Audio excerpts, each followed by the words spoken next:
in the corner. This is SportSpace. Is live. Our sorry to interrupt. Our teacher, Mr. Harper, has won an award.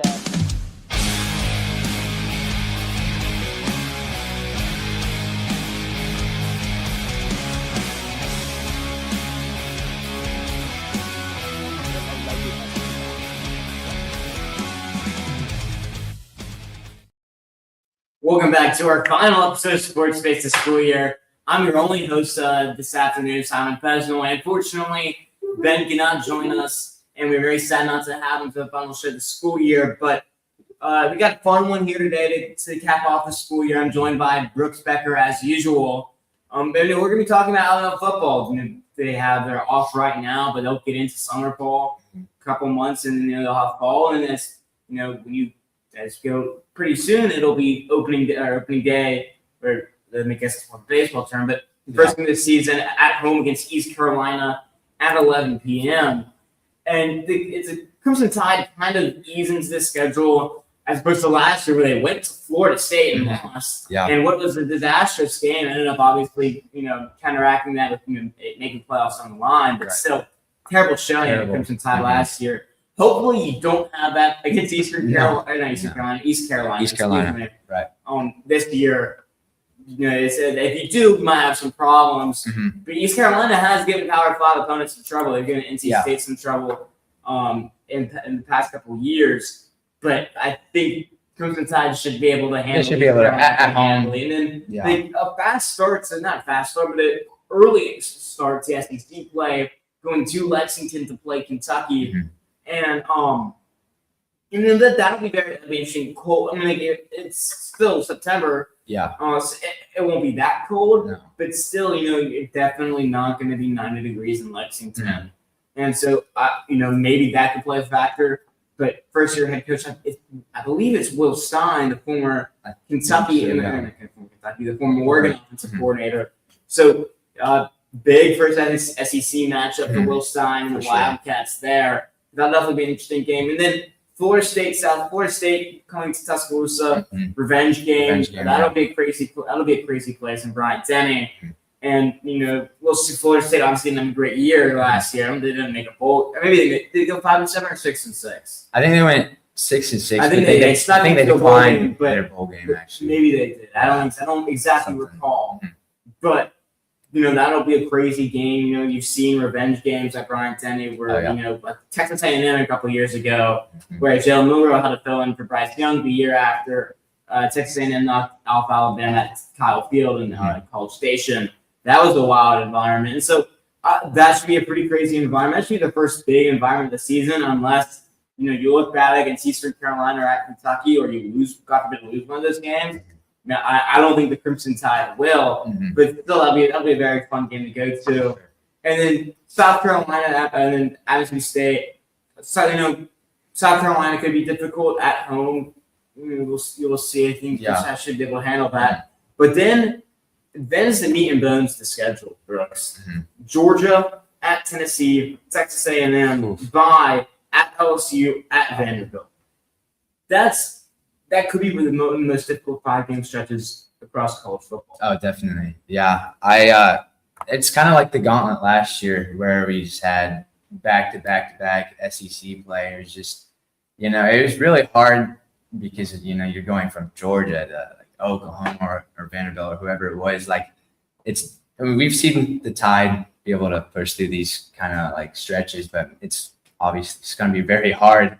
With this kind of schedule, I think LSU is ranked pretty high this year, better than they have most years. So it's definitely going to be a tough stretch for sure. I'm interested to see how they get that. That'll be the real litmus test for Keelan Russell or Austin Mack, whoever wins the starting job. Yeah, I think it will be Keelan Russell as of right now. I agree. I would be very surprised if it wasn't Keelan Russell. Yeah. Austin Mack is still a very talented quarterback. Oh, for sure. And if he does win the job, I think the Crimson Tide are in very capable hands.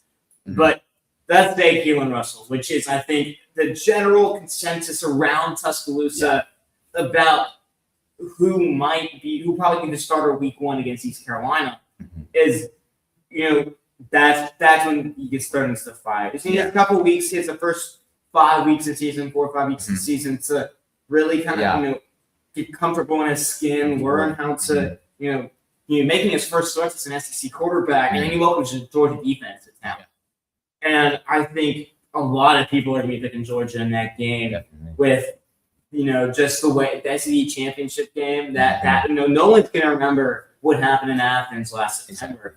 The only thing that's going to be on people's minds is what happened in Atlanta in December. And that is the more important game. It's for the SEC championship. And so, that'll be a fun game also. And I'm not in the business, and I don't like making predictions of records and who might win what game. It's May right now. I don't know what a team is going to look like, in October, because Georgia could be riddled with injuries, and it's not the Georgia team that they have in the preseason right now. Gunnar Stockton could go down, and they're not going to have a potential Heisman caliber quarterback. And so there's no telling what's going to happen. And so I'm not going to sit here right now and say on May 15th, Georgia's going to beat Alabama or Alabama's going to beat Georgia. But that was going to be the real, if you can beat Georgia, like you have been able to do in the past 2 years under Kellen Moore, is that you have to carry that momentum forward now. And I think, especially in year one, obviously they came out flat the next week and lost to Vanderbilt. But, I think the Crimson Tide kind of played through it a little bit after, but they started to play really poorly at the end of the year. I mean, you can even look at that Oklahoma game. And, due to injuries and the offensive line played poorly, which we'll talk about the offensive line later. And you have a running game, which we'll also talk about later. Obviously a different Alabama team than what you saw. For sure. But,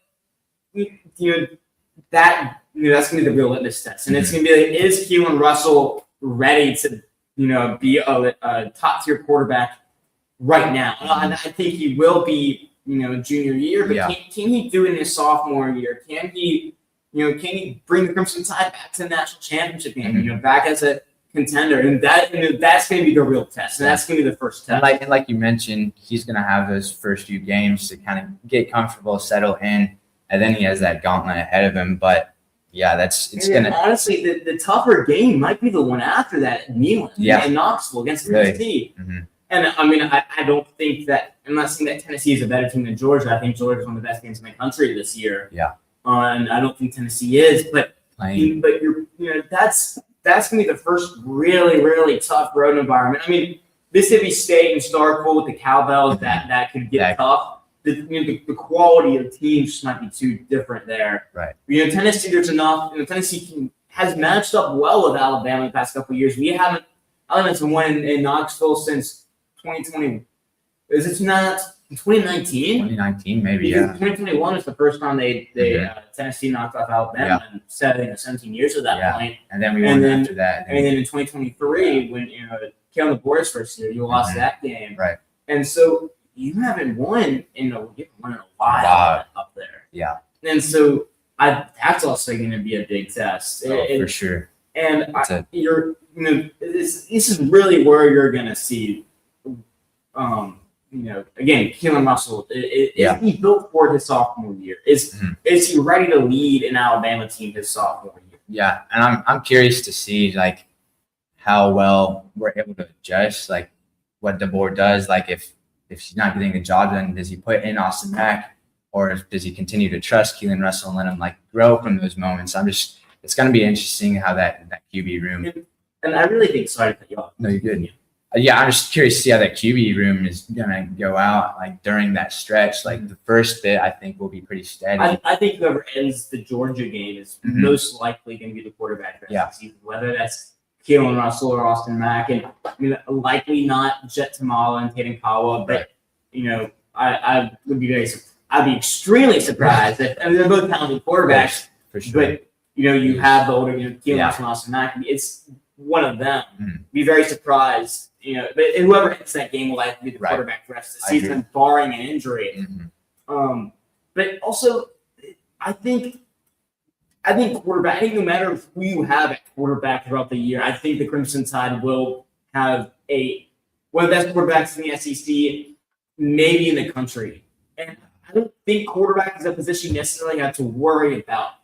maybe Keelan Russell isn't, is going to take the next step to being a Heisman caliber quarterback, in his junior year. I think I personally think he'll be able to do it this year. I think Keelan Russell's going to be phenomenal. Yeah, I agree. But I don't think the question for this Crimson Tide team is the quarterback play. I think no matter who's starting between Austin Mack and Keelan Russell, they're still going to be one of the best quarterbacks in the league, if not the country. The real question is going to be the offensive line and the running game, is because Ty Simpson, in the first half of last year, was, second to the Heisman favorite. I would say, second to Mendoza. I agree. He was even, I think after that Georgia game, he might have been the favorite according to some people. And, and he started to figure out the Alabama offense because they couldn't reliably run the ball, whether that was due to, shifting offensive line, poor offensive line play, or really, I think I think Jeb Miller would have been a good running back for Alabama. If he didn't get that concussion against Missouri, because you looked at that Vanderbilt game, and obviously the Georgia game was his first game back last year, and he really wasn't great. He provided enough to keep the Georgia defense honest, and Vanderbilt was really when he started to come on to hit a rhythm and hit a stride, and you really thought like, hey, this could we have a running game with Jam Miller, and you mix in Kevin Riley and AKD and oh my goodness, I'm blanking on his name. Daniel Hill. Excuse me. You really could have a running game there, a compliment. It won't be your main offensive. Not how it's second how you move the ball. Yeah. But enough of a run game to complement passing game. Yeah.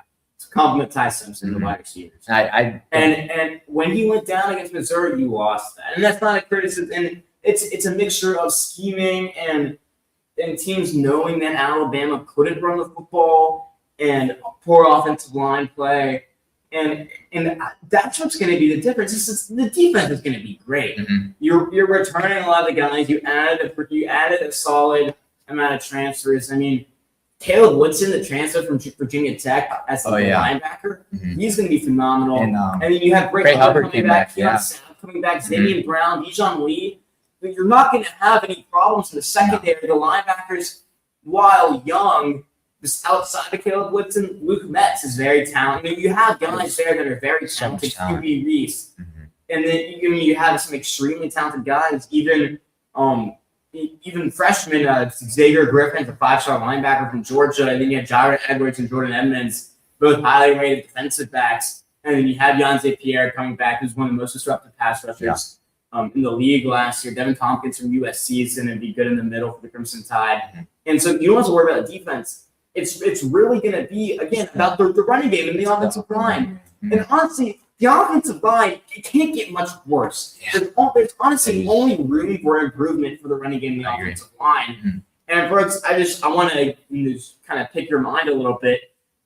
Who do you think will be have the biggest impact of the newcomers or people still returning from last year, either offensive line or running back, in order to make that jump, make that improvement, at least enough of a run game to again complement the Alabama passing attack? Because Kalen DeBoer and with the weapons that he has, with Ryan Coleman-Williams and Sarah Brooks and Seth Morgan and Noah Rogers and either Austin Mack or Keelan Russell, there's going to be a passing game there. And so again, complement of the running game.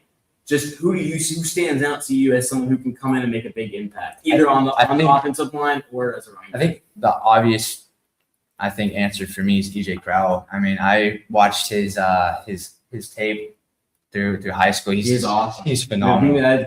For football here in Alabama, he's like, and of course we still need a great offensive line for him. But I just watching those highlights, like he looks like he can carry a huge load just on himself. He has so much talent.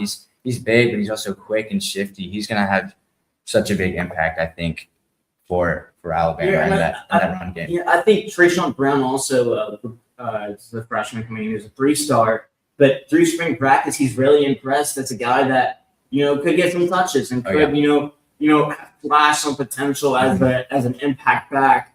And then I think Kevin Riley, he dealt with some dealt with injuries last year, and Kevin Riley was really showing kind of like he could be maybe a little bit of, there's something there with Kevin Riley. Mhm. If he didn't deal with the injuries, again, that something could have changed, and you could have really had something there. Mhm. AK Deers, extremely Deer. talented, redshirt freshman, played a Right. couple games last year, but really not as much as Alabama fans wanted him to play with how the running game was going.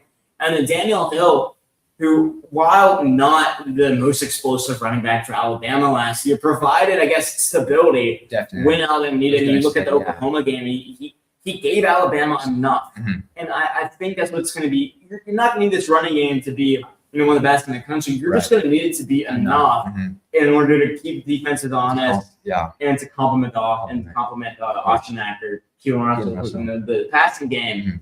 But I really think on the offensive line, I think the improvement of Mike Carroll, who was extremely talented, he'll either play guard or he'll probably play right tackle. Yeah. But wherever he plays, Mike Carroll was incredibly talented freshman last year. Mhm. He should continue to be as a sophomore this year. And then Rayson Delgado, the center transfer from Cal Poly, Mhm. when he committed, a lot of people were like, "Oh, really? Like this guy from Cal Poly? Yeah. Like, what are we doing?" And you have to. This one thing that especially this offensive staff, does really well is making these evaluations of Right. lesser ranked or lower ranked guys, Mhm. whether that's out of high school, like Sarah Brooks, who's a 3-star, Trayshawn Brown, that I just mentioned, who's also a 3-star out of Texas. They're really good at finding those guys and saying, come and bring them in and developing them. Yeah. No one thought that Sarah Brooks was going to be that talented his Right. freshman year. Mhm. And I mean, he wasn't on many outside the team, so he wasn't on many people's radars. But I think he's been phenomenal. He's been phenomenal in spring practice. And I think somewhat of I don't want to say transition from Parker Brailsford, but Parker Brailsford really helped keep the offensive line together when it struggled the past 2 years, especially last year. And I think that was a big worry, is who was going to fill his role. And I think Rayson Delgado can do a really good job at that. I mean, kind of a similar, archetype build to Parker Brailsford, undersized, but still really technically sound, great in pass protection, smart. Yeah. And I think that's going to be something that goes unnoticed just because I don't think he's on a level of play going to be the same as compared to Parker Brailsford, because, he might start for the Browns this year, who drafted him in the 5th round, I believe. Mm-hmm. But I think it's going to be more seamless transition than I think a lot of people expected when he originally committed. And also Jackson Lloyd, they named him the left tackle to replace Caden Proctor, who was a top 15 pick, top 12 pick. Yeah. Really early in spring camp. Mm-hmm. And it just shows how much conviction they have in him. And I think he's a big dude. He's going to be able to, I think he's going to be able to handle the speed a little better than Caden Proctor, which is really what he struggled with Alabama, is when you put a speed rusher up against them. Caden Proctor couldn't handle the speed. But I think Braden pass pro, good enough in the run game. Mm-hmm. I think he's going to be. I think he's going to kind of just solidify that spot, kind of just bring some. I want to say consistency, but just like kind of calm it down. Mm-hmm. I'm not like to disrespect Caden Proctor, just in general, across the offensive line. But that's just going to be the key is the running game. And I think if Alabama has a good enough running game, and again, I'm not really in the business of making predictions. A couple months. I'm not in predictions of making. I'm not in the business of making predictions 3 months, 4 months out.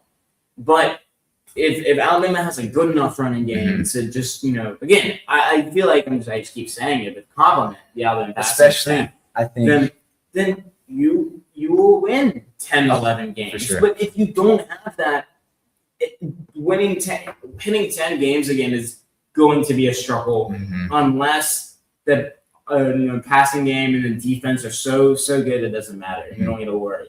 Yeah, I think this year, and then you might see. You might run into some problems. Yeah, this year specifically, I think it's more important than we've had needed in a few years with Keelan Russell or Austin Mack coming in. So much pressure on them as young QBs. So being able to have a good offensive line and good running game is going to take off so much pressure for them. allow him to grow a lot more. I think, and a lot quicker in those big games. I think we need to see growth from Ryan Grubb, the offensive coordinator, and I think, early in the season when the Alabama offense was succeeding, is a lot of people we're only gonna have Ryan Grubb for 1 year. Yeah, he's doing a great job. He's gonna get a head coaching job somewhere, and then the quality of the offense and just dropped at the end of the year. And you look at the Oklahoma game here, for example. You look at the SEC championship game. You look at you look at times against going to South Carolina and to Columbia. I mean, you almost lost to a pretty bad South Carolina team last year, and it was because the offense just couldn't put up enough points to handily beat teams that Alabama should have beaten. That was the problem. At the very beginning of the Oklahoma game in Norman in the playoffs, that the offense couldn't do anything, and so I think Ryan Grubb needs to grow as a play caller, and he needs to find get more creative in a responsible way. Where if the running game, if it's not working to line up under center and gun and hand it off to a running back, find extensions of the running game. Get the ball in. What EJ Crowell or Kevin Riley, or AK Deer, or even one of the wide receivers, Ryan Coleman Williams, Broox, get it in their hands with a screen or some design play and let extensions of the run game is what if it's not working, just to line up and go at them and hand off the ball, inside zone, whatever you're running, is that you got to find ways to keep an extension of that game. And again, it's just keeping the defense honest. It's that you don't need to have an all-world rushing attack with what I think this passing game could and will be. Yeah, I agree. Simon, for you, how excited do you think you are, or what do you expect of Ryan Williams? He had a sophomore slump kind of last year, is what some would say, and now heading into junior season, had kind of like a name change, or not name change, but I think Ryan Williams has become, I think it was a lot last year. He struggled at the end of his freshman year. I think, and I mean, the age he was at the end of his freshman year is how old we are now. Yeah. And so I think there's an extent that's a lot of pressure to put on a 17-year-old kid. That's a lot of, as a 17-year-old kid, that is a lot of pressure to have put on you. And I think, it's difficult, on social media to have all these people saying things about you, or, either good and bad. And I think you kind of saw that, it got to him a little bit. And I think, I don't want to say he was unfocused, but I think there's times that he just, there was some, it became mental. His confidence was definitely. He started to lack confidence. And completely opposite to what we saw at the beginning of this freshman year, where he made, what made the game-winning catch against Georgia, or go-ahead catch against Georgia, and what, one of the most wild plays I've ever seen in person. And almost single-handedly dragged us to a win at Vanderbilt.